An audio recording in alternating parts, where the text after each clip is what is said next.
Welcome back to our channel. Today, we'll guide you on how to find the Privacy Checkup feature in Facebook on your PC. Let's get started. Step 1. Open Facebook.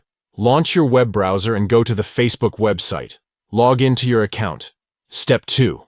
On the top right corner of the screen, you'll find your profile picture. Click on it to open a drop-down menu. Step 3. From the menu, select Settings and Privacy. It will take you to the Settings page. Step 4. Now, look for the Privacy Checkup option and click on it. This feature will help you review and adjust your privacy settings. That's it. You've successfully found the Privacy Checkup feature in Facebook on your PC. Take control of your privacy and ensure that your personal information is protected. If you found this tutorial helpful, don't forget to give this video a thumbs up and subscribe to our channel for more useful tips. Thanks for watching and see you in the next video.